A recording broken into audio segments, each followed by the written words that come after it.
चीन एलएसी के साथ भारत को पिछले कुछ सालों से परख रहा है, चाहे वो डोकलाम हो और चाहे उसके बाद जो भी उसने अप्रैल मई में जमावड़ा किया है एलएसी के साथ। मैं समझता हूँ कि गलवान में मुंह की खाने के बाद चीन काफ़ी सोचेगा भारत पे कोई मिलिट्री पहल करने से पहले। वैसे ही काफ़ी विवादित क्षेत्र हैं जहाँ पे चीन गूंज रहा है, चाहे वो ताइवान हो, चाहे वो हांगकांग हो, चाहे वो सीपेक कॉरिडोर बना रहा हो, वो भी बिल्कुल इलीगल टेरिटरी में जाते हुए हमारे कश्मीर के थ्रू। मैं समझता हूँ चीन अभी काफ़ी दबाव में भी है। फेस सेवर जो वो चाह रहा था उसको मिलेगा मिलिट्री तौर पे, अभी तक मिला नहीं है।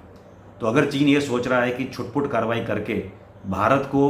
रिस्पॉन्सिबल बनाकर वो कोई पहल करेगा मिलिट्री तौर पे, तो भारत आज का काफ़ी मुंह तोड़ जवाब देने के लिए सक्षम है। और जून 17 के बाद अभी तक जो हमने अपना डिप्लॉयमेंट किया है, चाहे वो हमारा आईटीबीपी का रिओरिएंटेशन हो, चाहे हमारे वो एलिट ट्रूप्स हों,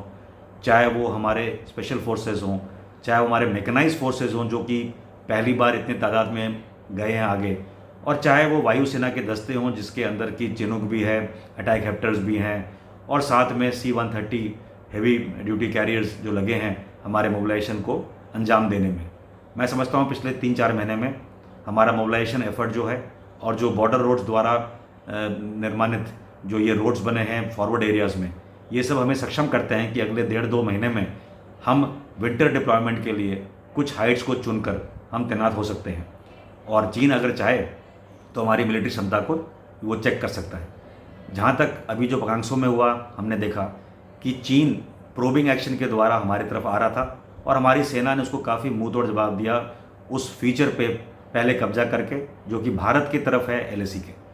तो मैं समझता हूँ हमारी जो सेना है वो सक्षम है, वो तैयार है, वो मजबूत है, और आने वाले कुछ महीने जो कि थोड़े क्रिटिकल हैं उसमें मैं समझता हूँ कि जो हमारी जो सेना, आईटीबीपी, वायुसेना, थल सेना मिलकर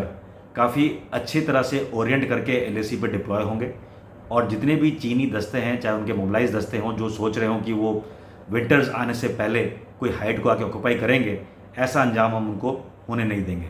और आने वाले 5 से 7 साल काफ़ी इंपॉर्टेंट है हमारे देश के लिए। इस एलएसी के तहत जो भी इंफ्रास्ट्रक्चर डेवलपमेंट होना है, मिलिट्री डिप्लॉयमेंट होनी है, फोर्स एक्रीशन होना है, मैं समझता हूँ कि हमारी सेनाओं को और सरकार को वहाँ फोकस करते हुए अंजाम देना चाहिए कि आने वाले कुछ 5-7 साल में चीन कोई बेवकूफ़ी ना कर पाए मिलिट्री तौर पे, और हम अपनी कूटनीति, मिलिट्री के दम पर और आर्थिक रूप के दम पर चीन पर भारी पड़े रहें। और चीन की जो बुनियादी